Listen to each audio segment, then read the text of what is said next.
그 2절에 땅이 혼돈하고 황폐했고 흑암이 깊음 위에 있고 하나님의 영이 그 물 위에 운행하시니라 라는 것을 그러니까 순차적으로 보지 않는다고 그렇게 말씀드렸죠. 네. 그러니까 지금 접근이 완전히 다른 겁니다. 우리가 지금까지 창세기를, 그러니까 창조 이야기를 공부하면서 이렇게 순차적으로 우리는 많이 들어왔는데 순차적이 아니라 지금 하나님께서는 그 그러니까 하나님의 입장에서 생각해 보자는 거죠. 지금 이미 창조가 있었고 어느 정도 시간이 흘러서 지금 이 인류가 이미 초반부에 타락을 했잖아요. 그러니까 지금 하나님이 없는 인류란 말이에요. 그 시간이 지나왔는데 하나님께서 어느 시점에서 계시하시기 시작하셨다는 거예요. 요렇게 보자는 거죠. 네. 지금 하나님이 순차적으로 지금 처음에는 뭐가 있었고 카오스가 있었는데 이렇게 해가지고선 이날 이렇게 했고 이렇게 했고 이렇게 했고 이렇게 했고를 그 메시지를 말씀하시는 게 주라기보다도 지금 이런 타락한 인류가 쭉 문명이 막 소위 발달이죠. 소위 막 발달했다고 생각을 하는데 하나님 입장에서는 이거는 흑암, 혼돈, 공허, 황폐, 흑암, 깊음, 무적행, 소망 없음. 이라고 지금 하나님께서는 평가를 하시는 거예요. 하나님이 빠졌기 때문에. 하나님이 빠진 인류는 그렇게 갈 수밖에 없다라는 것을 이제 하면서 더 자세히 이제 그 그러니까 스토리텔링을 하신다라고 생각을 하시는 게 좋은 것 같아요. 그러니까 하나님이 우리랑 대화를 하시는데 얘들아 스토리텔링을 하시면서 사실 내가 없는 인류는 땅은 혼돈하고 황폐하다 했었을 때 그 당시 고대 근동 사람들이 이 이야기를 들으면서 어떻게 생각했을 것 같아요? 동의가 된다는 거. 맞다. 지금 카오스다. 지금 황폐하다. 그리고 저는 오늘날 우리가 들었을 때 저는 동의가 돼요. 우리가 보는 사회 똑같다. 별반 차이 없다. 노아할 때도 마찬가지지만 지금 수천 년이 지난 지금도 어쩜 그렇게 똑같고 이제 더 악질로 갈 수밖에 없겠구나. 그러니까 이게 하나님은 본질적으로 하나님이 빠진 인류는 그렇게 갈 수밖에 없다가 그분이 내리시는 결론이에요. 그래서 창세기에서 이제 지금 사실 노아 당시의 홍수 심판은 얼마 안 돼서 지금 홍수 심판 오죠? 100년도 안 돼서 바벨탑 사건. 진짜 이거는 사람은 그냥 두면은 소망이 없는 거예요. 그것이 이제 노아의 홍수 심판의 스토리고 그 다음에 바벨탑도 그냥 뭉치기만 하면은 얘네들은 생각해내는 게 이제 바벨탑 이런 거나 생각하고 앉았단 말이에요. 네, 그게 AI가 또 그렇게 또 가겠죠. 그러니까 하나님이 없는 인류는 그렇게 뭉치면은 하는 짓거리가 이제 이런 것들이다. 그래서 거기에서 스탑하세요. 11장에서 창세기 11장 거기까지 스탑하시고 그 다음에 스토리텔링이 이제는 12장에서 나는 이러한 인류 가운데 어떻게 할 것이냐가 12장에 누구를 통해서 창세기 12장에 아브라함이죠. 아브라함이라는 한 패밀리를 통해서 내가 어떻게 이 역사를 뒤바꿔 놓을 것인지가 이제 그 스토리가 이제 또 12장서부터 쫙 펼쳐지는 거예요. 그러면서 한 패밀리의 패밀리가 되고 그러면서 그게 국가가 되고 출애굽을 하면서 이제 국가가 되죠. 그러면서 국가 차원에서 하나님의 언약 백성이라는 것이 탄생하게 되고 제사장 나라가 탄생하게 되면서 그 다음에 약속의 땅에 들어가게 되죠. 그 다음부터 어떻게 살아내야 되는가 했었을 때에 이 가나안의 우상 숭배의 문제로 계속 시달리죠. 그러면서 나갔다 들어왔다 막 이런 스토리가 이제 우리가 말하는 구약에서 일어나는 이야기죠. 그러니까 이게 끝이 없는 스토리를 계속 하시는 거예요. 지금 끝이 사실 없어요. 엔드예요. 히브리어로 보면은 출애굽기 가면은 엔드로 시작해요. 그 다음에 출애굽기 레위기 가면 엔드로 시작하고 민수기로 가면 엔드로 시작하고 신명기로 가면 엔드로 시작해요. 그 얘기는 뭐냐면 지금 이게 한 스토리라는 것을 우리가 이해를 할 수가 있어요. 그러니까 지금 우리 성경은 다 잘라놔가지고 다 따로따로 해가지고 따로따로 공부하니까 이게 연결이 안 되는데 이거는 한 스토리로 지금 창조주께서 스토리텔링을 우리한테 해주시는 거예요. 이거를 다 갖고 있는 게 사실 우리 현대인인 거예요. 너무 큰 은혜죠. 어쨌든 그러니까 이렇게 관점을 바꿔서 보자라는 거죠. 하나님의 입장, 창조주의 입장에서 창조주가 빠진 인류는 흑암과 혼돈과 카오스밖에 없고 황폐함, 사람이 살 수 없는 황폐함까지도 갈 수 있는 거고, 그 다음에 무저갱과 같은 진짜 끝이 없는 이 좌절, 두려움, 불안, 흑암, 앞뒤가 안 보이는, 앞이 안 보이는, 굉장히 불안해요. 앞이 안 보이면. 이제 그것을 말씀을 하시는데 그게 끝이 아니라는 거죠.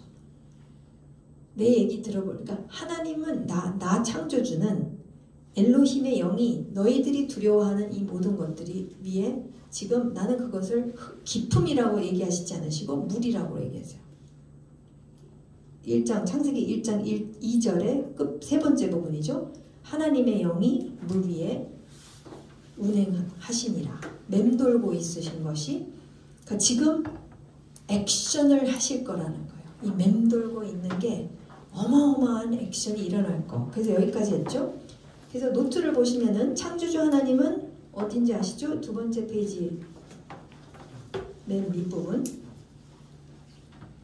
지금 다 아시죠? 네. 창조주 하나님은 고대근동 청중과 대화를 시작하신다. 근데 우리도 마찬가지. 우리와도 대화를 새 피조물이 됐기 때문에 예수님 때문에 새 피조물이 됐죠. 그러니까 이걸 봐야 되는 거예요. 창조주에 대해서 알아야 되는 거죠. 창조주를 버린 인류의 결말은 토후바보후 카오스와 황폐함이라고 평가하시고 카오스를 상징하는 태고의 물인 태홈. 이게 태홈이 태고의 물이거든요. 이 고대근동 사람들한테는 익숙한 거예요. 그 위에 흑암으로 인해 아무것도 안 보이고 흑암 때문에 한치 앞도 알 수 없는 이 두렵고 불안한 인생이 고대근동 사람들이 경험하고 있는 매일의 삶이었다는 거예요. 고대근동은 공의가 없었어요. 공의가. 힘이 있는 자들이 다 해먹었고 힘없는 자들은 다. 그럼 우리 대하 드라마에 다 나오잖아요. 그죠? 그 억울한 스토리들.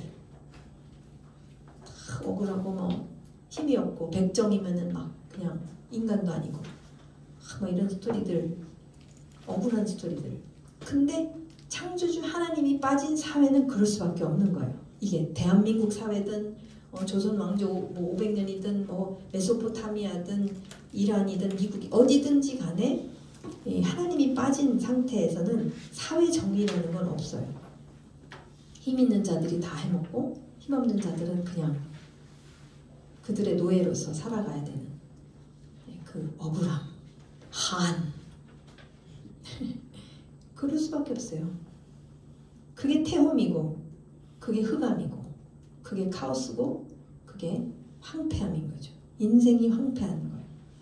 그리고 고대근동 청중에게 태고의 물을 상징하는 태홈은 두려움 그 자체였다. 그 두려움 속에 계속 있는 거예요. 그래서 우상을 숭배하는 거예요. 이 두려움을 가시게 하기 위해서 어떻게 이것을 해결하는 유일한 방법은 우상을 숭배함으로 인해서 이 창조신화가 있는 이유는 야 너 이 마르둑 이 바벨론 같은 경우는 마르둑을 너가 제대로 제사를 잘 지내고 하면은 네 인생은 보장이 돼. 이게 이 바벨론 사회의 메시지인 거예요. 그러니까 그게 고대근동 사회고 우리도 마찬가지죠. 우리는 오늘날은 돈이죠. 돈이 우상이 되고 그러니까 돈이 있어야지 힘이 있고 그 다음에 우리나라 사람, 우리 민족이 제일 싫어하는 게 뭔지 아세요? 무시당하는 거. 저는 다른 민족이 그 표현 쓰는 거 별로 못 봤어요. 우리 민족은 무시당하는 걸 그렇게 싫어하고 두려워해요.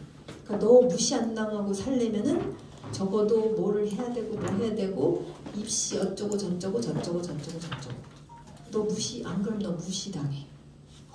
무시당하는 거 막 두려워하고 어쩔 줄 모르는 민족이 우리 민족입니다. 민족마다 다 있어요.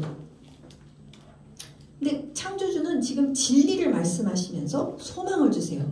이 창세기 2장 마지막 부분 엘로힘의 영이 물 위를 운행하시니라는 소망인 거예요. 지금 뭔가 소망의 메시지를 주십니다. 인류가 두려워하는 흑암과 태움 속에서 역사하시는 분이 있다라는 거예요. 바로 이 엘로힘의 루아흐, 영이라는 단어가 히브리어로는 루아흐인데 뜻은 바람, 숨결, 영이라는 의미를 다 갖고 있습니다. 이 영이 태고의 깊은 물 위를 맴돌고 계시는 거예요. 그러니까 그 태움 밖에 계시는 분이에요. 이 물 밖에 계시는 이 흙탕, 진흙탕 안에 계시는 분이 아니라 밖에서 모든 것을 하시는 구분되신 분이세요. 우리 창조주 하나님은. 근데 형체가 없으세요. 왜? 영이시니까. 그러니까 우상으로 어떻게 짜맞출 수가 없어. 이름도 밝히시지 않으셔. 형체도 없으셔. 그러니까 내가 알고 있는, 짐작할 수 있는 그 우상이 안 떠올라. 누구지 도대체? 이분은 뭐야? 이 엘로힘의 영이 의도적이고 충만함으로 이제 활동하시려고 맴돌고 계세요. 물 위를. 엘로힘의 영의 맴도는 행위는 의도적인 행위입니다.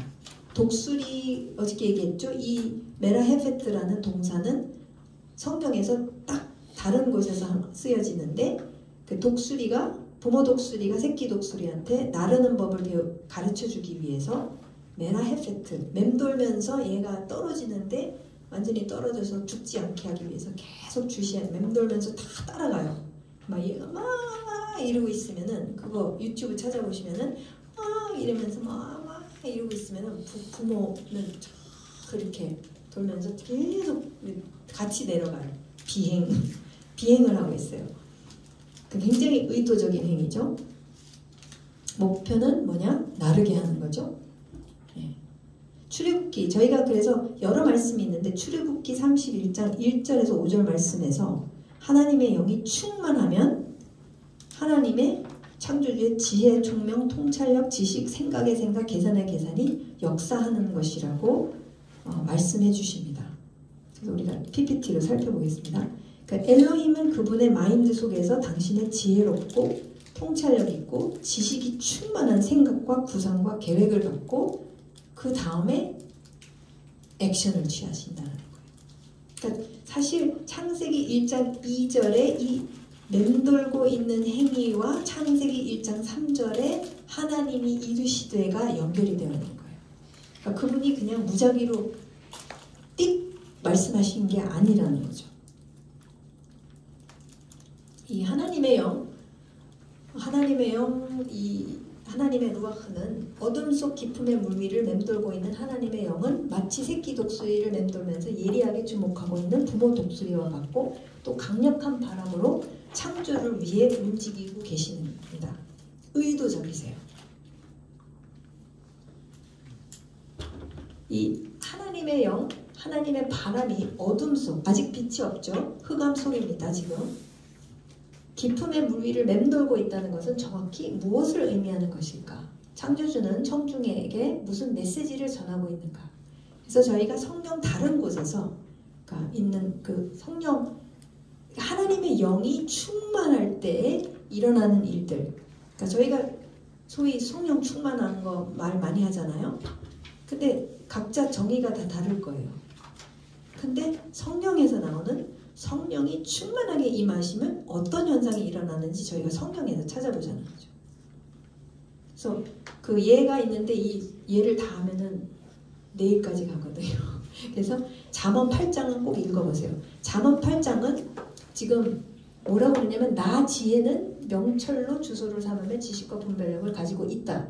그래서 실제 하나님의 영을 의인화하기 시작합니다. 이거는 솔로몬이 했죠. 잠언은 솔로몬이 있었죠. 솔로몬 왕이 이 창조에 대해서 쓴 것이 잠언 8장이에요.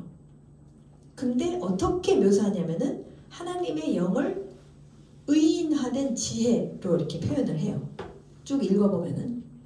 그러니까 눈으로 볼 수 없는 하나님의 영이 지혜로 의인화되어서 여기서 말씀하십니다. 그러니까 의인화되었다는 것은 눈으로 볼 수 있는 것이죠. 로고스가 의인화되신 분이 누구죠? 예수님이죠. 네.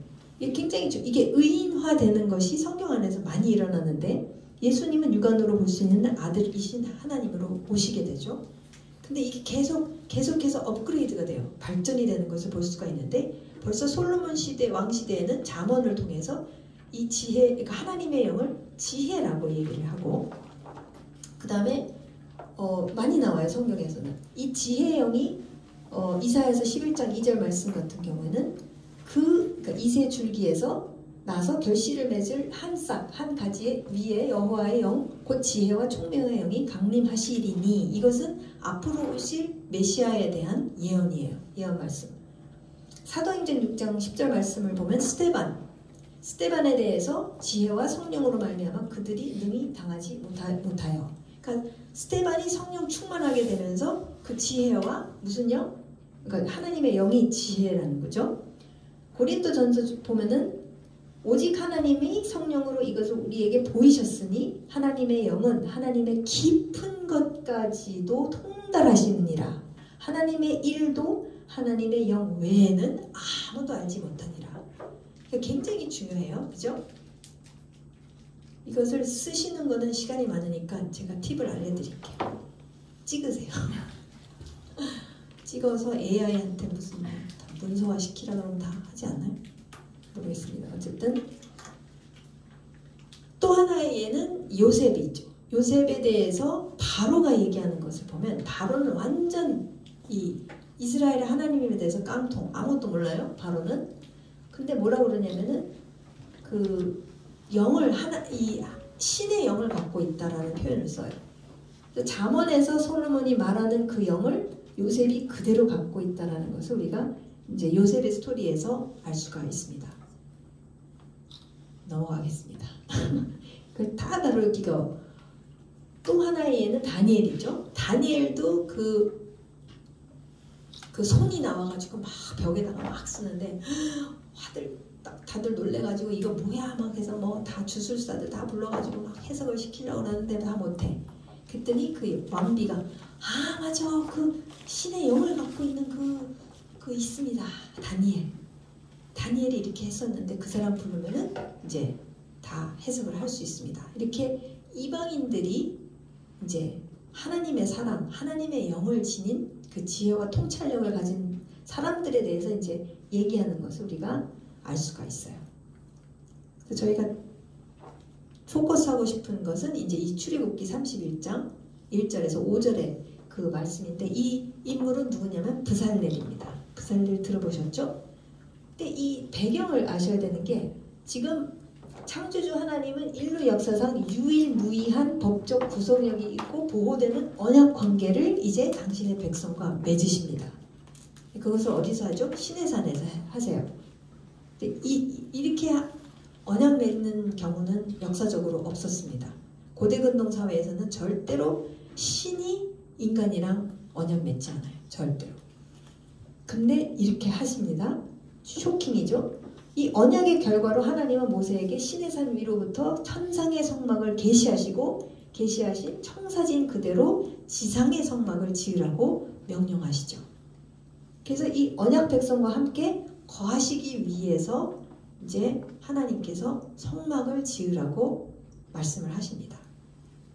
그래서 사실 이 성막이 굉장히 중요한 게, 인류 역사상 처음으로 하나님의 어떤 안 보이는 통치, 관계, 이 모든 것들이 이제 지상에, 천상에는 성막이 있다고 히브리서 기자가 얘기해줘요. 지상에서 이 성막을 세우라고 하는데 그대로 만들라고 하나님께서 모세를 통해서 말씀을 하십니다. 그 작업을 해야 되는 사람이 누구냐면 이 브살렐이에요. 그래서 이 브살렐에게 하나님의 영을 충만하게 이제 주시는데, 이 보이지 않는 천상의 성막이 있어요. 히브리서 기자가 얘기하죠. 히브리서 8장 4절 5절 9장 11절에서 12절 말씀 24절 말씀. 그래서 보이는 지상의 성막을 이제 만들라고 하십니다. 시내산에서. 그러면서 이 보이는 성막을 통해서 뭐를 할 수가 있어요? 배울 수가 있는 거예요. 이 안에서 돌아가는 것을 하나님이 시키시는 대로 그대로 하면은, 하나님은 어떤 분이시고 어떻게 예배가 무엇이며 무슨 의미를 갖고 있으며 무슨 정의가 있으며 블라블라, 이것을 일일이 가르쳐 주셔야 돼요. 왜? 아무도 모르고 있기 때문에. 네. 그래서 이것을 처음 계시하시는 거예요. 그래서 이 핵심 내용은 인류 역사상 처음으로 눈에 보이는 창조주 하나님의 임재하심이 지상에 거쳐 성막에 일어나는 위대한 사건이에요. 그러니까 여러분 이런 그림들 있잖아요. 이런 그림들을 재현을 하세요. 언제 하시냐면 오순절이 이 재현이 되는 거예요. 불이 떨어지잖아요. 근데 한 불이 떨어지는데 오순절 때는 어떻게 돼요? 갈라져서 혀처럼 갈라져서 믿는 자들 위에 임해요. 왠 줄 아세요? 왜냐면 이제는 이 성막이 성전이 흩어져야 되기 때문에 이제는 성막이 내가 그것을 받지 않으면 무슨 재주로 뭘 하겠습니까? 불을 받아야 되니까 성령을 받아야 되는 그 사건이 나중에 사도행전 2장에 일어나지만 실제로 처음 일어난 사건은 이 사건이에요. 이 시내산에서 이 그림을 유대인들은 다 갖고 있어요. 그래서 그러니까 몇천 년 뒤에 그 오순절 때 그 일이 일어났었을 때 유대인들에게서는 이것이 그림이 딱 연결이 돼요. 아, 이제는 이게 흩어지는 거고 똑같은 사건이 일어나는데 이 불이 똑같이 떨어지지만 이제 나는 누구이며 이런 것들이 깨지고 있는 것이 이제 오순절에 일어난 사건인데 어쨌든 중요한 역사적 사건이니만큼 하나님은 건설팀장으로 부살렐을 지명해서 세우십니다. 그러니까 이 부살렐은 굉장한 이 지식으로 이 성막을 그대로 만들어내야 되는 사람인 거예요. 팀장이기 때문에. 주께서 모세에게 이게 출애굽기 31장 1절 주께서 모세에게 일러 말씀하여 이르시되 보라 내가 유다 지파 후루의 손자요 그러니까 우리의 아들이 아니라 우리라는 사람의 아들인 부살렐 벳잘렐이에요. 히브리어로는 벳잘렐을 지명하여 불렀노라. 내가 그를 하나님의 영으로 충만케 하여 지혜와 명철과 지식과 여러 가지 기술, 그러니까 모든 창의적인 작업으로서 그가 여러 가지를 생각하여 그 생각 고한 연구한 것을 금과 은과 노수로 만들게 하며 또 보석을 깎아 물리며 나무를 조각해서 여러 가지 기술을 하게 하였노라. 감사합니다. 그래서 하나님의 영이 충만하게 임한 사람이 누구냐면은 그러니까 부살렐뿐만 아니라 방금 말씀드렸죠. 요셉도 그랬죠. 다니엘도 그랬죠. 굉장히 성경에서 보면 그런 인물들이 많은데 자세하게 이렇게 얘기해 주신 것은 이 인물이에요. 부살렐. 그래서 저희가 부살렐을 보면은 하나님의 사실 이것을 자세히 보기 시작하면은 이거 일일이 다 한 단어 막 지혜는 무슨 뜻이며 지식은 무슨 뜻이며를 보면은 이제 또 내일이 될 것이기 때문에 이거는 줌으로 저희가 같이 하도록 하고요. 이 지상의 성막을 건축하는 가장 신성한 작업을 수행하기 위해 이 벳잘렐, 사실 벳잘렐의 이름이 무슨 뜻인지 아세요? 무슨 뜻이냐면 쌀은 그림자예요. 엘은 누구죠? 하나님. 하나님의 배는 인이에요. 하나님의 그림자 안에라는 이름을 갖고 있고 아버지는 우리예요. 우리는 뭐냐면은 my light예요. 빛. 아버지 이름은 빛이고 아들의 이름은 그림자예요. 놀랍죠? 그러니까 지금 하늘에 있는 것이 그 빛은 하나님이시잖아요. 그 그림자들을 움직이는 건 우리란 말이에요. 우리. 헷갈려. 그런 하나님의 그림자 안에서 하나님의 그 움직이심을 그대로 따다가 이것을 팀장으로서 만들어내는 사람이 누구냐면은 그림자예요. 이름이 하나님의 그림자 안에서 라는 사람이 이 일을 맡았어요. 우연은 저는 절대 아니죠. 그래서 팀장으로 이제 세워지고 하나님의 영으로 충만히 채워져야지만이 이 신성한 작업을 할 수가 있습니다. 절대로 인간적으로는 당연히 할 수가 없죠. 근데 저희가 기억해야 될 게 하나님의 거처가 이 지구상에 있어 본 적이 없는 이 처음으로 세워지는 그래서 진짜 불로 임하시게 되는 역사적으로 이것을 위해서 이 성막을 만드는 거예요. 그러니까 엄청나게 정말 놀라운 작업을 이제 부살렐이 해야 되기 때문에 이 영으로 가득 채우십니다. 이 하나님의 영의 충만함을 이 창세기 1장 2절에 적용을 시키면은 이 루아흐 엘로힘이 이제 운행하시죠. 맴도시죠. 흑암 속에서 눈으로 볼 수는 없지만 깊음의 물 위를 맴돌고 계시는 강력한 바람이신 고대근동 사람은 바람도 무서워했어요. 이 하나님의 영을 경험할 수 있고 출애굽기 31장의 말씀에 근거해서 그분이 이제 일으키실 역사에 대해 인지할 수가 있습니다. 아, 지금 뭔가가 일어나겠구나. 지금 이분이 충만한 어떤 의도적이고 충만함으로 지금 뭔가를 하시려고 맴돌고 계신다라는 거죠. 그냥 맴도는 게 할 일 없어서 빙글빙글 돌아가는 춤을 춥시다 이게 아니고 굉장한 의도로서 이 창조주께서는 지금 생각의 생각, 계산의 계산, 구상, 계획 이것을 지혜와 통찰력과 그분의 완벽하신 지혜, 통찰력 이 모든 것을 갖고 지금 하고 계시면서 이제 3절이 일어날 거라는 걸 이제 그리로 가고 있는 거예요. 네, 그 진짜 놀라운 거죠. 결론, 하나님은 창세기 1장 3절의 시작 부분에서 이 말씀하시기 이전부터 이미 생각하심으로, 구상하심으로, 통찰력으로 이 모든 것을 하심으로 창조 활동을 이미 시작하고 계신다는 거예요. 우리가 그런 결론을 내릴 수가 있다는 거예요.